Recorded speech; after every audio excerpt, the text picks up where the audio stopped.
지금 트럼프가 하는 일 중에서 가장 큰 일이 자국민들이 잘 사는 나라로 만들겠다. 트럼프가 바로 빅테크 그룹과 손을 맞이하는 거죠. 빅테크에 있는 기수 중에 일론 머스크. 일론 머스크라는 거죠. 네, 한무이토 게스. 가려진 조력자, 가려진 어마어마한 권력자. 내가 이 사람한테 접근을 해서 이 사람한테 알아보니까 와, 이 사람은 이 세계관이 나보다 108배나 넓다는 거예요. 미국의 은행의 중심은 뉴욕에 있는 월가예요. 그리고 민주당, 유대인들이 월가를 전부 다 장악하고 있다는 거죠. 이 세력이 전 세계의 경제를 모두 장악하고 있었던 거죠. 그런데 갑자기 뚝 하고 예기치 못한 일이 벌어졌어요. 그것이 바로 트럼프 당선이에요. 그래서 트럼프도 이렇게 얘기했어요. 나는 보이지 않는 너희들과 맞서 싸우겠다. 지금 트럼프가 하는 일 중에서 가장 큰 일이 관세 정책이잖아요. 네. 그 관세 정책을 기반으로 할 수 있는 게 자국민들이 잘 사는 나라로 만들겠다. 그리고 또 하나가 뭐냐면은 제조업이에요.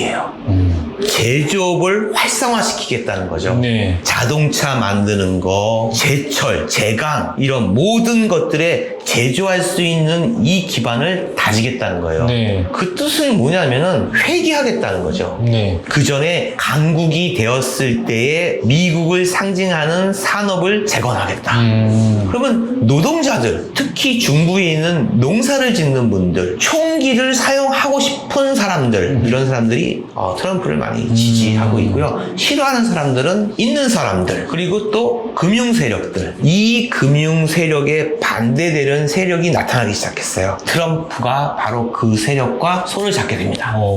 그 세력은 바로 빅테크 그룹이에요. 빅테크 그룹. 빅테크라면 왜 그런 거 있죠? 테크. IT 쪽 얘기 같은데요? 그쵸. 네네. IT 되고 전자상거래 되고 요즘에 제일 핫한 AI 되고 많죠? 뭐 애플, 마이크로소프트, 엔비디아인가요? 그리고 바로 그 유명한 테슬라. 네. 아마존도 거기에 있겠네요. 네네네. 이런 이제 전자상거래, AI 기반으로 한 데이터 사업들, 전자 사업들, 뭐 이런 모든 것들이 바로 빅테크 사업이에요. 네. 이 빅테크 사업과 월가가 대립을 하게 됩니다.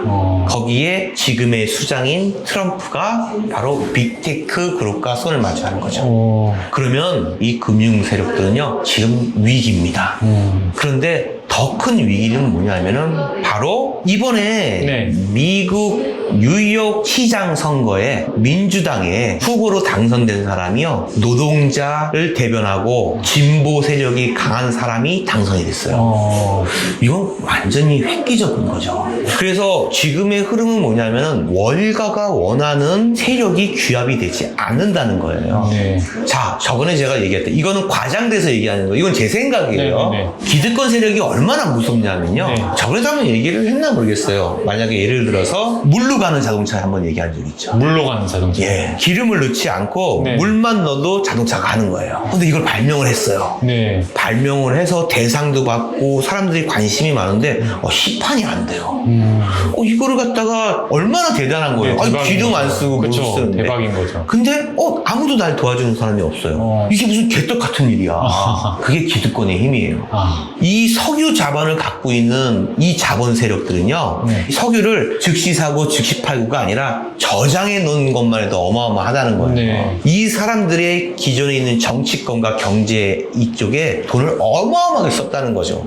그렇게 돈을 많이 썼는데 이걸 갑자기 확 바꿔서 여기를 망하게 만들어요? 그렇게 못해요. 은행과 은행이 송금 있죠. 네. 지금 민주당 쪽에 있는 월가에 있는 금융 세력들이 지금 돈을 제일 많이 버는 게 바로 대출이잖아요. 제가 한번 말씀을 드렸잖아요. 네네네. 그런데 사실 얘네들이 거의 독점화하기 때문에 네. 노력하지 않아요. 제가 이런 말씀에서 좀 뭐하는데, 네. 이제는요, 금융화 세력에 대항할 수 있는 시스템은요, AI 기반으로 한 모든 시스템들이 다 데이터가 된다는 거죠. 근데 그게 지금 전 세계적으로 그게 눈에 보이고요. 특히 우리나라 너무 보여요. 네. 어떤 느낌이냐면은 현금을 쓰는 것을 굉장히 터부시한다. 그리고 제약이 많다. 앞으로 보세요. 보세요. 점점 현금의 유통이 줄어들고요. 쓸 수 있는 곳도 많이 줄어들 거예요. 그게 뭐예요? CBDC라는 디지털 화폐가 남으로 인해서 모든 것이 디지털화되는 것을 원한다는 거죠. 벌써 우리나라도 그렇게 되고 있다는 거예요. 네. 근데 미국, 유럽도 그렇게 될 것이라고 생각을 하고 있어요. 은행에서 은행으로 송금, 한국에서 미국으로 송금, 이런 것들이 지금은 수수료도 거의 안 나오고요. 1초 안에 들어갈 수 있는 세상이에요. 그런데 그것을 확립시키지 않잖아요. 얼마나 편해요. 수수료도 싸고 1초 만에 이 돈이 미국으로 가는데. 네. 지금 그렇지 않잖아요. 네. 수수료도 비싸고 맞아요. 하루 이틀 걸려야지 도착을 하잖아요. 네. 근데 이렇게 혁신적인 기술이 있음에도 지금 바로 적용을 못 한다는 거죠. 그게 왜 그래요?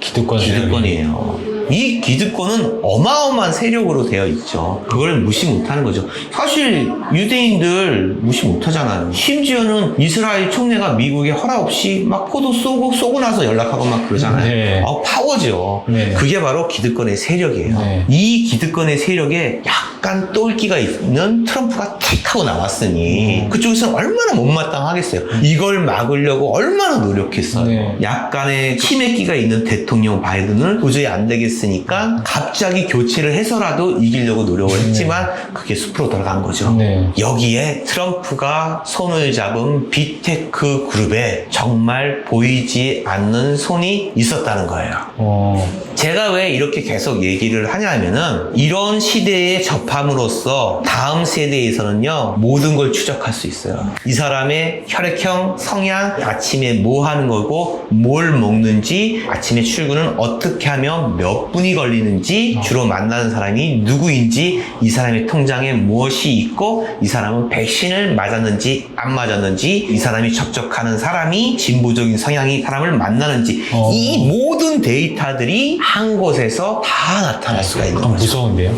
무섭죠. 네. 당연히 무섭죠. 네. 그런 세계가 앞으로 도래가 될 것입니다. 우성 씨 무서워요? 네. 그죠? 영화 그 트루먼 쇼에서 보던 게 모든 사람들한테 적용이 되는 거잖아요. 저는 그 트루먼 쇼 같은 경우는 방관자, 구슬 속에 있는 걸 보는 거고, 이런 시대가 온다면 혹시 그 첩보 영화인데 본 시리즈라고 있어요. 그 영화 맷데이먼 나온 영화. 맷 데이먼 맞아요. 맞아요. 난 그 영화가 생각이 나. 이 사람이 움직일 때마다 여기로 어디로 움직인다, 어디로 간다, 뭐 한다는 게 자기가 여기가 숨을 공간이 없는 거예요. 네. 뭐든지 무전기로 다 알려주니까. 네. 근데 그걸 피해가면서 하는 게 너무 짜릿하고 재밌던 맞아요, 영화였었어요. 맞아요. 그렇게 될 거라고 저는 생각을 합니다. 그러나 네. 금과 은을 실물로 미리 사두신 분들, 이런 분들은 앞으로의 이런 데이터가 되고 AI 기반으로 해서 실용화시키고 CBDC를 통해서 무조건 카드 사용하는 것처럼 이렇게 모든 정보를 입력을 해야지만 실행될 수 있는, 국가가 우선이고 국민은 나중이라는 이런 생각을 갖고 있는 무리들에게 내가 노출이 됐을 때 모든 예금과 주식과 자산에 들어오고 나가는 것이 다 적립이 될 거예요. 네. 그런데 이게 적립되기 전에 네. 내가 실물로 사던 네. 이것은 아마 안전할 겁니다. 이거 굉장히 중요한 얘기한 겁니다. 네. 제가 왜 이렇게까지 막 얘기를 했느냐? 제가 금과 은을 팔아먹고 싶어서 그렇습니다. 그것이 아니라 네. 여러분들 정말입니다. 네. 이 빅데이터가 나온다 하면은 모든 것이 저희들이 노출이 될 것이에요. 네. 그때 실물만 가능합니다. 내가 살고 있는 금 통장, 펀드 모든 것들은요 전부 다 데이터에서 기록이 남아있다는 거죠. 네. 내가 만약에 현금으로 내가 여기서 금을 샀던 은을 샀던 이런 것도 남아있을 수가 있어요. 왜냐하면 이제 현금 영수증이 되어 있으니까요. 네. 그렇지만 금을 샀는지 은을 샀는지 구체적인 것은 중요하지가 않아요. 세금을 냈는지 안 냈는지가 중요한 것이고요. 네. 이 모든 데이터들을 규합했을 때 앞으로가 더 중요한 거예요. 과거보다는요. 왜냐하면 셋업을 시켜놓고 시작하기 하면은 과거 것을 전산적으로 집어넣는 것도 데이터상 맞겠지만은 아마 세팅을 새로 할 겁니다. 그래서 디지털 화폐나 백신도 마찬가지고요.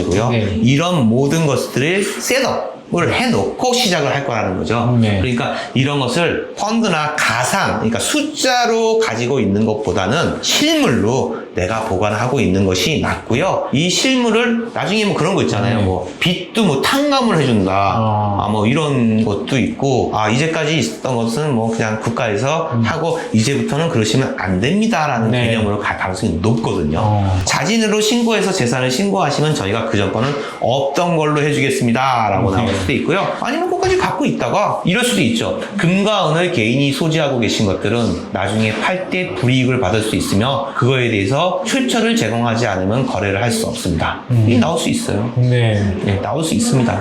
그렇지만 그것을 증빙할 수 있는 것은 거의 없어요. 네. 그래서 제 생각에는 그렇게 되지는 않을 것 같고요. 만약에 이럴 수 있어요. 몇 월 며칠부터 몇 월 며칠까지 신고하는 분들은 자수하면은 네, 뭐 네, 봐주겠다. 선처를 해주겠다. 네. 아니 이게 뭡니까? 내 돈 주고 내가 사갖고 그쵸. 내가 하는데 이런 거 갖다가 그쵸. 왜 내가 불안해하면서 죄진 사야 돼요? 것처럼. 그렇죠. 네. 그런 기간에 만약에 신고를 하시면 자산으로 인정을 해드립니다. 이게 뭐예요? 100% 파악하겠다는 거지. 100%. 네. 99%도 아니라 100% 파악하겠다는 거예요. 이런 시대가 언제쯤 올 것 같아요? 우성 씨.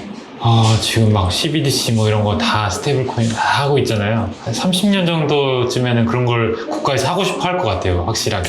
제 생각에는요, 10년입니다. 10년. 네, 10년이면 사실 지금 뭐 CBDC 다 끝났잖아요. 네. 이제 실행만 하면 되는 거고, 제가 이 편으로 얘기할 것이 어마어마하게 재밌어요. 바로 그런 시스템을 체계화한 곳이 벌써 있어요. 그런 사례도 있고요. 네. 그리고 여기에는 굉장히 유명한 사람들이 많이 나옵니다. 세계는 이렇게 변하고 있는 거예요. 제가 아까 그랬죠. 네. 제가 자꾸 얘기할 때 우성 씨도 알다시피 본론을 계속 가야 되는데 중간에 약간 새죠. 네. 근데 이 새는 게 재밌어요. 네, 맞아요. 갔다가 다시 돌아오니까. 맞아요. 그래서 트럼프와 네. 누가 손을 잡았죠? 아까 빅테크. 빅테크에 있는 기수 중에 거기에 있는 CEO 중에 누구랑 손을 잡았었어요? 누구? 일론 머스크. 일론 머스크랑 잡았죠. 네, 그렇죠. 빅테크의 상징입니다. 일론 네. 머스크는. 이 일론 머스크가 미 합중국 대통령 트럼프와 손을 잡은 거죠. 네. 여기에 정말 무시무시한 분이 한 분이 더 계셨어요.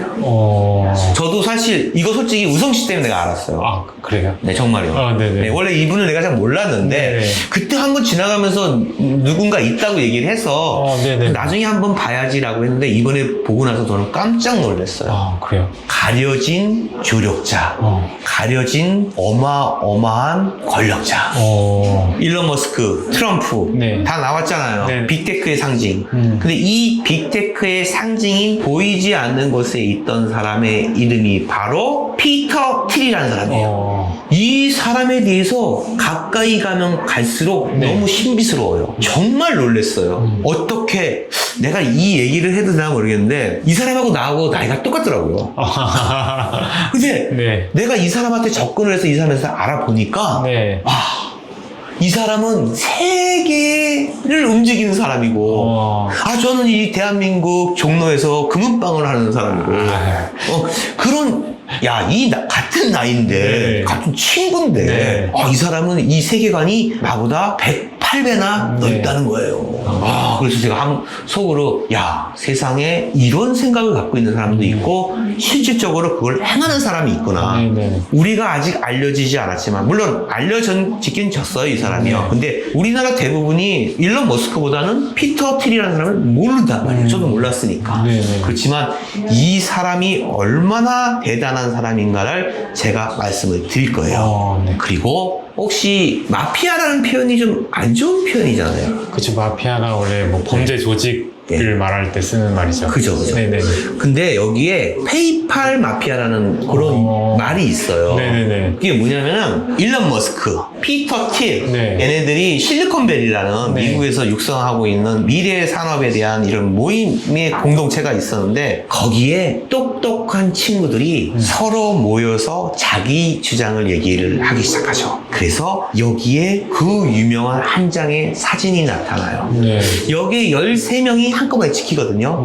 이 사람들 실리콘밸리에서 만난 그 어렸던 공부하고 미래를 지향했던 이 학생들이 앞으로 전 세계를 움직이는 위대한 사람들로 변모하게 되는 거예요. 이 사진에 바로 피터 틸이라는 사람이 있었어요. 네. 그리고 나머지 분들은 내가 뭐 시간이 없어서 네. 장황하게 제가 설명할 필요 없고 또 금, 은 얘기하는데 뭐 이 사람들까지 얘기할 필요 없는데 저는 이 피터 틸이라는 사람은 꼭 말씀을 드리고 싶은 거예요. 그래서 저는 2부에서 네. 이 피터 틸에 대해서 말씀을 드리겠습니다. 기대됩니다. 감사합니다.